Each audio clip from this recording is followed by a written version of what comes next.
Kristo asifiwe. Bwana wabariki sana wapendwa. Natumai ya kwamba mnaendelea vizuri. Mko salama kwa amani ya Bwana wetu Yesu Kristo. Shalom. Unajua shalom ndio ilikuwa salamu ya kwanza ambayo Yesu aliwapa wanafunzi wake baada tu ya yeye kufufuka. Alipowakuta aliwaambia shalom. Kwa hiyo shalom ni salamu halali ya Kikristo. Na maana yake ni kwamba amani ya Bwana iwe pamoja naye. Kwa hiyo na ninyi pia na mimi nawatakia shalom. Wapendwa wa Bwana, ndugu, watoto wa Baba, nimekuja mbele zenu leo ili tuweze kuongea mawili matatu kuhusu habari za kuzaliwa mara ya pili. Yes, habari za kuzaliwa mara ya pili. Nimekuja leo mbele zenu watumishi wa Mungu, watoto wa Baba, ili tuweze kuzungumza kuhusu habari za kuzaliwa mara ya pili. Bila shaka hii imekuwa ni tatizo sana kwa Wakristo wengi. Walio wengi hawajui maana ya kuzaliwa mara ya pili. Hawajui kuzaliwa mara ya pili maana yake nini. Hawajui. Kwa hiyo ni vigumu sana. Wakristo wengi wako katika Ukristo lakini hawajafunzwa. Wakristo wengi wako katika Ukristo lakini hawajui hata wanachokifanya. Hawaelewi hata Ukristo wenyewe ni nini.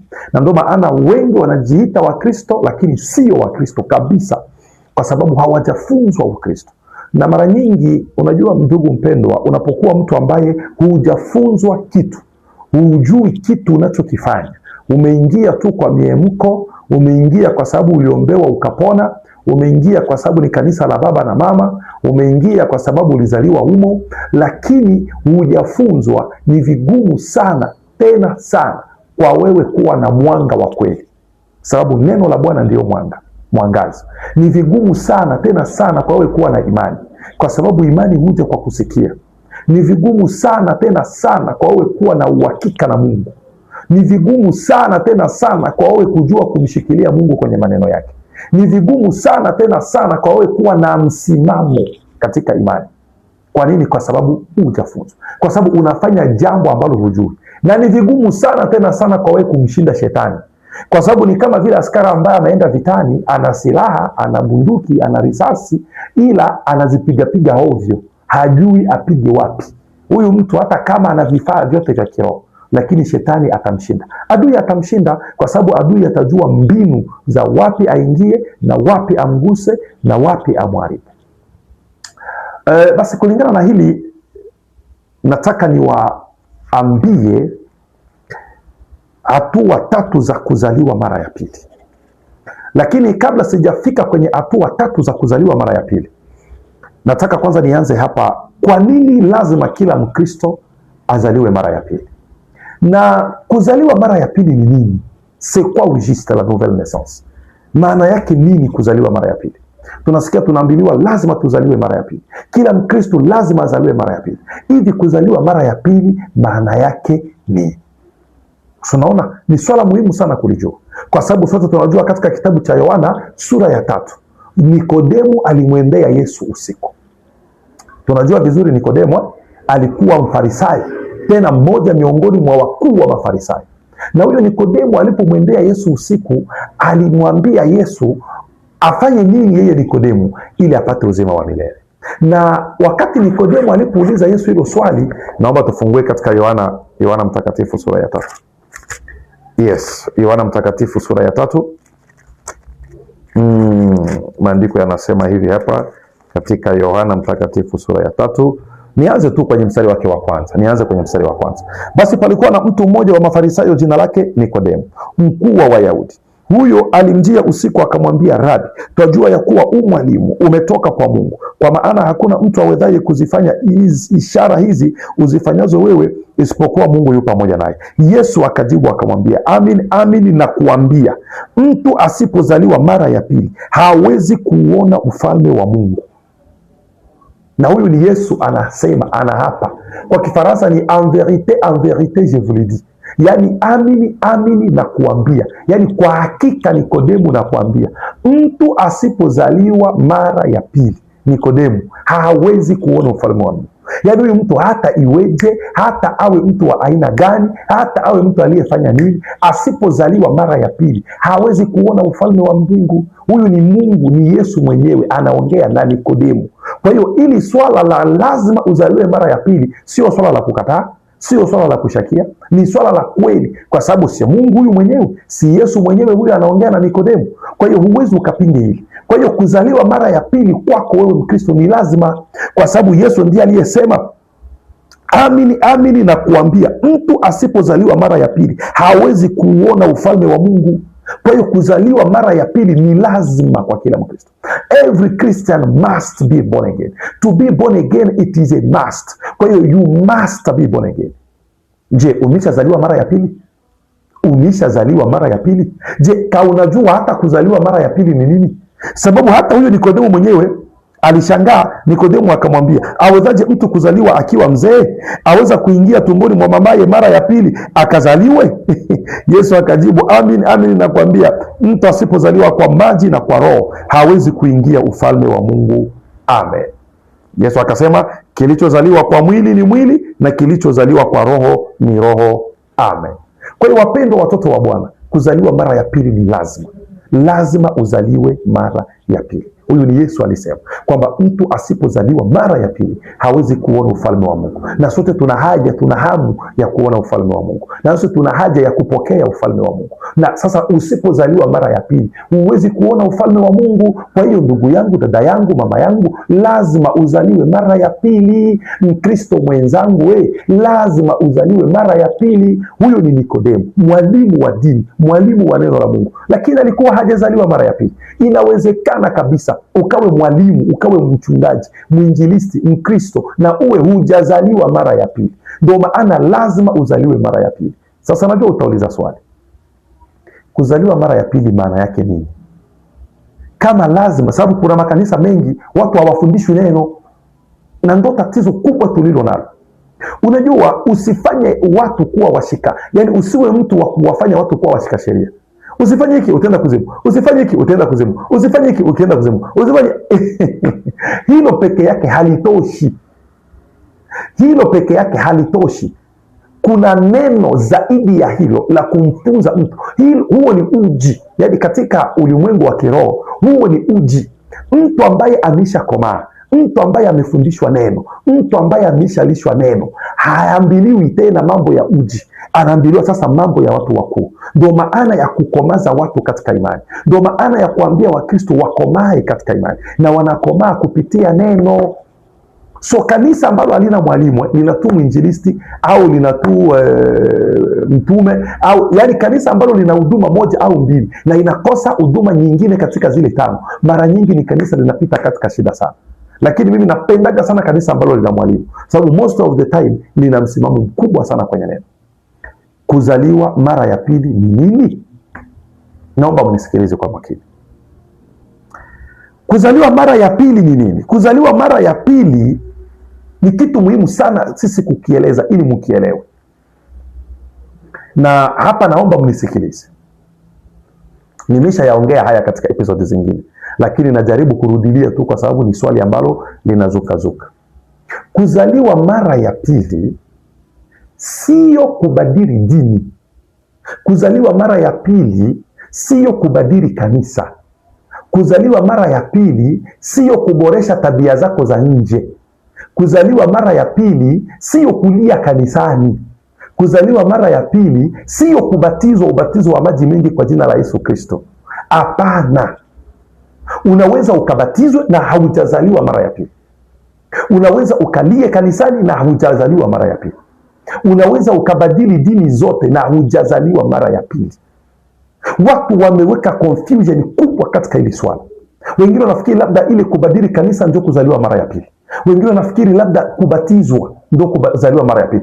Vile gisi nilibatizwa, yani nimezaliwa mara ya pili. Hapana. Kubatizwa sio ishara ya kuzaliwa mara ya pili. Kubatizwa ni jibu la dhamiri safi tu basi. Kubatizwa ni tamko la kusema hadharani ya kwamba namwamini Yesu basi.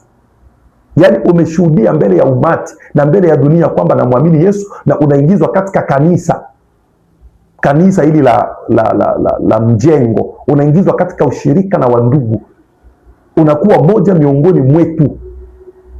basi, lakini siyo ishara ya kwamba umezaliwa mara ya pili. Hapana. Nafikiri mnanisikiliza vizuri, na hapa naomba mnifuate kwa makini.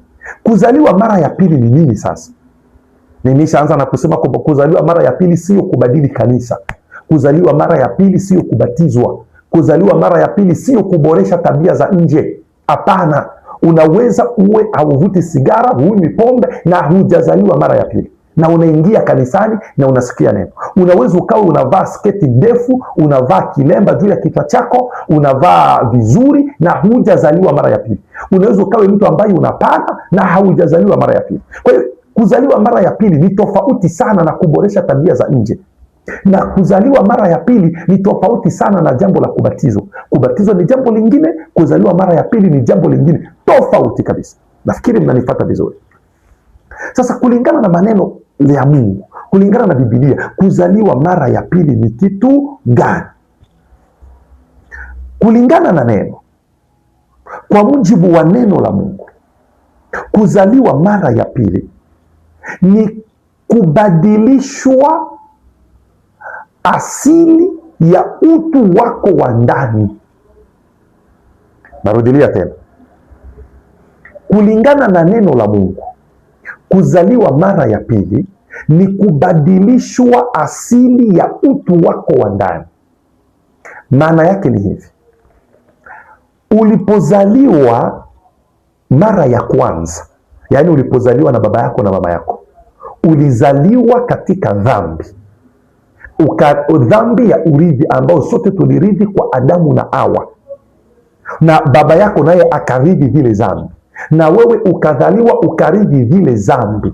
Kwa hiyo kila mtu anazaliwa ni mfanya dhambi, kila mtu anazaliwa ni mwenye dhambi, kwa sababu anazaliwa na asili ya dhambi, anazaliwa katika dhambi. Yaani nous sommes nés dans l'iniquité, ndio gisi Biblia inasema kwamba sote tunazaliwa katika uasi, katika dhambi. Sasa vile jinsi sote tunazaliwa moja kwa moja, tunazaliwa katika dhambi, ina maana tunazaliwa katika mwili, na tunazaliwa katika dhambi ambayo tulirithi kwa Adamu wa kwanza. Ndio maana unaona mtoto bado ni mdogo, lakini ana hasira za baba yake. Mtoto bado ni mdogo, lakini ana kiburi kama kiburi ya mama yake, anafanana wazazi wake. Kwa nini? Kwa sababu alirithi ile dhambi ya asili ambayo sote tulirithi kutoka kwa Adamu na Hawa. Nafikiri unanipata vizuri hapa. Sasa kuzaliwa mara ya pili ni nini? Kuzaliwa sasa mara ya pili ni kuondoa ile asili ya dhambi, ni kuondoa ile asili ya kwanza uliozaliwa nayo kwa ile dhambi uliorithi kwa Adamu wa kwanza, ili uwekwe asili mpya ya Adamu wa pili. Yaani ile yote asili ya kwanza inatolewa ndani yako, unapewa asili nyingine mpya ya Adamu wa pili, ambaye Adamu wa pili si mwingine, ni Bwana Yesu Kristo. Kwa hiyo kuzaliwa mara ya pili ni nini? Ni kubadilisha asili yako ya ndani ya utu kutoka kwa asili ya kuzaliwa kwa kwanza, yaani asili ya dhambi, yaani asili tulioirithi kwa Adamu wa kwanza, na kuingizwa katika asili ya Adamu wa pili ambaye ni Bwana Yesu Kristo. So asili ya Adamu wa kwanza ni dhambi, na asili ya Adamu wa pili ni uzima wa milele. Kwa hiyo sasa unatoka katika dhambi, unakuwa mtu mpya. Ule wa kale anakufa kabisa, ule wa kale anaenda, hayuko tena ndani yako. Hasira zile za baba yako zinaenda, kiburi ile uliorithi kwa baba yako inaenda, tabia zenu za ukoo wenu zinaenda, akili zenu za Kichaga, akili zenu za Kinyakyusa, akili zenu za Kinkole, akili zenu za Kibembe zinaenda. Unakuwa na akili mpya, tabia mpya, roho mpya, asili mpya ambayo sasa unaipata kutoka kwa Yesu Kristo. So hiyo shift ya kutoka kwenye asili ya kwanza ya zamani kuingia kwenye asili ya pili ya Kristo ndiko kuzaliwa mara ya pili. Najaribu kulieleza kwa njia ya uwazi zaidi ili muweze kuelewa. Sasa tunazaliwaje mara ya pili? Kabla sijaonyesha tunazaliwaje mara ya pili, nataka kwanza niwaonyeshe mambo matatu makuu ambayo yanaambatana na kuzaliwa mara ya pili. Sikiliza vizuri Katika kuzaliwa kwa kawaida, mama anapoenda hospitalini kujifungua mtoto, kitu cha kwanza kinachotoka, unajua ni nini kinachotoka wakati mama anaenda hospitalini? Cha kwanza kinachotoka kwa mama ni maji, na hiyo ni lazima kabisa. Yaani maji ndio yanaonekana ya kwanza mama anapoenda hospitalini. Maji yanatoka, kile kifuko kinapasuka, maji yanaonekana. Baada ya yale maji kutoka, kuna jambo la pili ambalo linakuja kabla ya uzima kuja, kabla ya mtoto kuja, kabla ya mtoto kuonekana. Kuna jambo lingine la pili. Unajua jambo la pili ni nini? Jambo la pili linalokuja ni damu.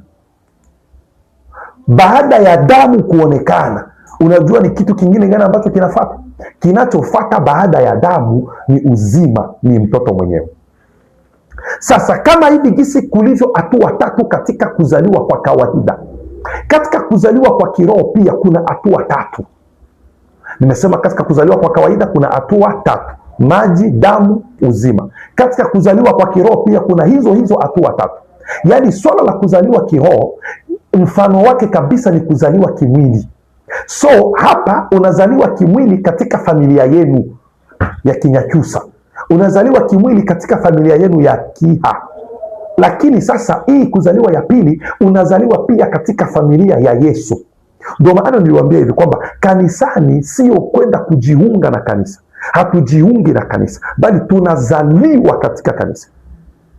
Nafikiri unalipata vizuri. Kwa hiyo haujiungi kwa Yesu, bali unazaliwa katika Yesu. Ina maana zile tabia za Yesu kwako zinakuwa natural. Yaani kwako maisha ya kuishi kama Yesu inakuwa ni asili yako. Kwa mfano, nimetoa mfano tu. Wakongomani wote wana asili ya kutaka kuvaa vizuri. Most of Congolese. Hiyo ni tabia ya Kikongo. Mkongo anaweza kavaa hata dola 500 kwenye mwili wake. Anavaa suti ya dola 200, kiatu hivi. Hiyo ni asili ya Wakongo, ni asili ya Kikongomani. Kwa hiyo Mkongomani kuwa hivyo kwake sio shida, sababu ni asili yake. Yaani ni kawaida sana kuona Mkongomani anavaa dola 200, anavaa dola 300, ni dola 400. Ni kawaida kwa sababu ni asili yao. Lakini sasa ukija kwa Watanzania, asili yao wao sio kuvaa sana hivyo. Mtanzania yeye asili yao ni kuvaa simple.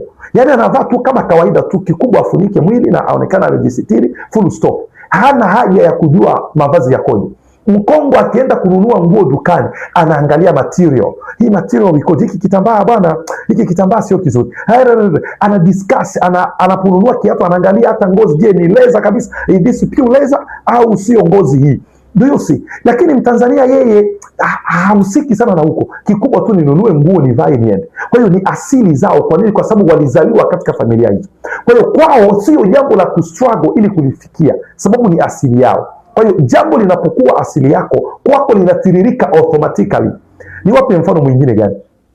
Mwanaume yoyote anapozaliwa haambi kupigana ili ndevu ziope, sababu ni asili yake kama mwanaume. Zile homoni za kianaume ndani ya mwili wake, yeye hana haja ya kwenda kuomba ndevu zije, hana haja ya kupigana na watu ndevu zije. Automatically ndevu zitaota kwa sababu yeye ni asili yake. Yani it's something that is natural, ni asili yako.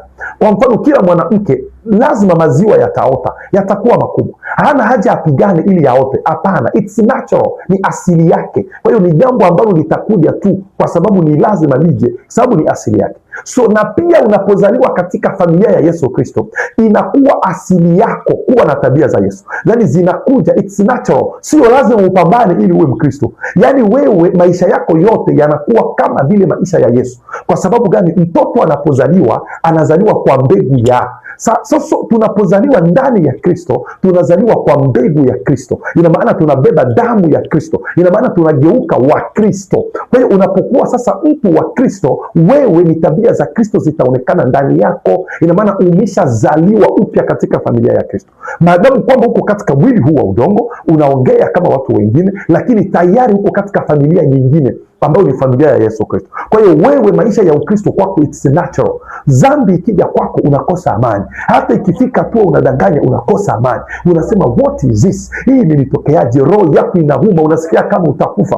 Why? Because you are born again. To you it's now natural.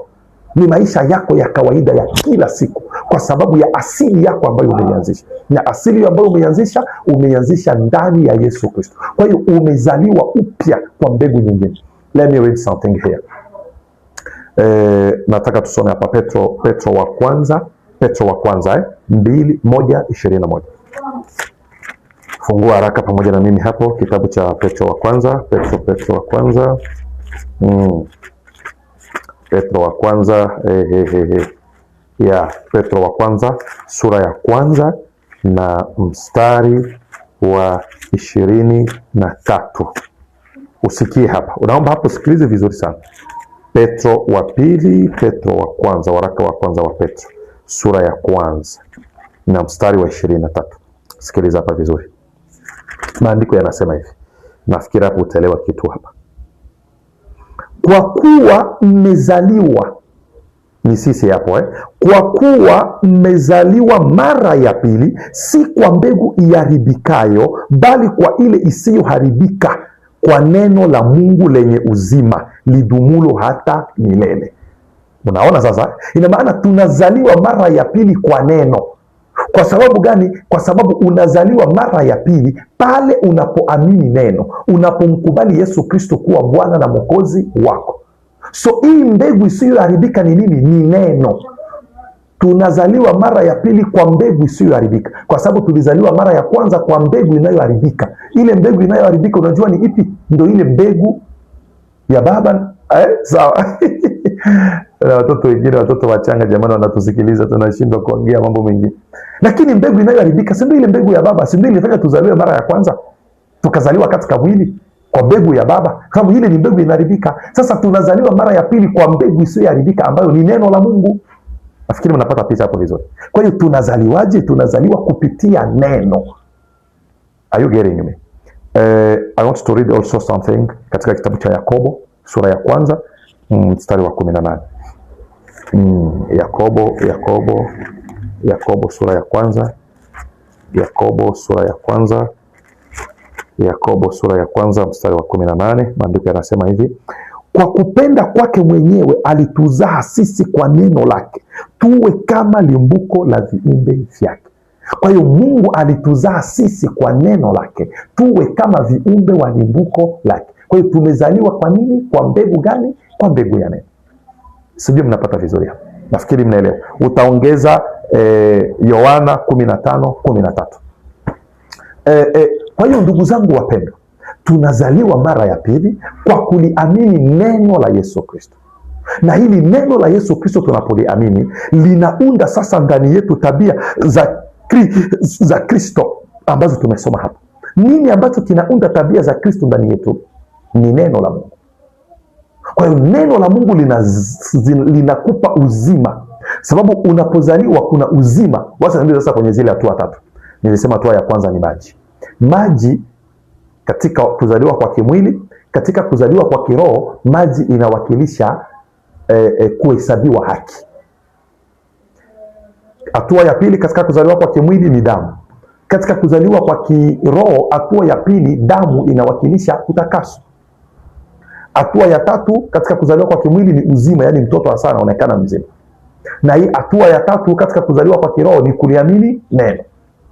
Ina maana Mungu anakuhesabilia haki kwanza. Na isha ongea kuhusu masuala ya kuhesabilia haki ni nini. Kuhesabilia mtu haki mara nyingi nachukua mfano wa mtu anataka kutumia kopo ambalo amekuta kwenye jalala. Unaenda kwenye jalala, unakuta jalalani kuna makopo zaidi ya 100. Yote ni machafu. Yako hapo, yote yanakutaniwa ni machafu. Lakini wewe kwa kupenda kwako, kwa hiari lako tu, unachagua kopo moja katika yale makopo 100 machafu. Huko ndiko kuhesabia, unahesabilia lile kopo haki. Yaani hukuona uchafu wake. Ijalishi kwamba ni chafu na makopo mengine ni chafu na yako jalalani, wewe unachagua lile limoja kwamba hili nitalitumia. So kile kitendo cha wewe kuchagua lile kopo kwamba hili nitalitumia, yaani umelihesabilia haki mbele ya makopo mengine. Umelikubali pamoja na uchafu wake. Hukutazama ule uchafu wa lile kopo, hukutazama kama lilikuwa jalalani, hukutazama kama lina minyoho, hukutazama kama linaweza likakuletea magonjwa, hukutazama kama halistahili, hukutazama kama ni mbaya. Wewe ulilipenda tu lile kopo na ukalichukua. So kile kitendo cha kupenda lile kopo na kulichukua, huko ndiko kuhesabilia kopo haki. Sasa na sisi Mungu alituhesabilia haki. Je, tulipokuwa katika dhambi, tulipokuwa katika matope, tulipokuwa katika jalala, Mungu akaja akatupenda, akatutwaa, yani akatuhesabilia haki. Mimi hivyo ndivyo Mungu alivyonihesabilia haki. Nilikuwa nimeanguka, nilikuwa mchafu, nilikuwa mwenye dhambi, nilikuwa asiyestahili, lakini Mungu akaja tu akanitwaa. Ina maana Mungu akanihesabilia haki. Unachukua lile kopo lako, unaenda nalo nyumbani, bado ni chafu, halistahili, lina uchafu mwingi. So utaanza kulitumia na uchafu wote? Hapana. Itabidi kwanza ufanye nini? Ulioshe lile kopo lako. So kitendo cha kuosha lile kopo, unaondoa uchafu, ndio kulitakasa. Unapata vizuri hapo? Baada ya wewe kuliosha lile kopo, unaondoa uchafu ndani ya lile kopo, yani unalitakasa. Kwa hiyo anayetutakasa ni Mungu, na anatutakasaje tena? Kupitia neno lake. Baba, watakase kwa ile kweli, neno lako ndiyo kweli. Baada ya wewe kuliosha, ndipo unaanza kulitumia. So ile kuanza kutumikishwa ndio ubatizo wa Roho Mtakatifu. Nafikiri mnapata vizuri hapo. Ndio hizo hatua tatu ambazo pia zinalala katika kuzaliwa mara ya pili katika ulimwengu wa kimwili. Sasa naomba kila mtu andike hapo chini kwenye comment, kuzaliwa mara ya pili maana yake nini? I want your answer now. Nataka jibu lako katika comment section. Kila mtu anipe jibu lake kwenye comment section. Kuzaliwa mara ya pili maana yake nini? Asante. Hili ni darasa, utaelewa tu. Amen.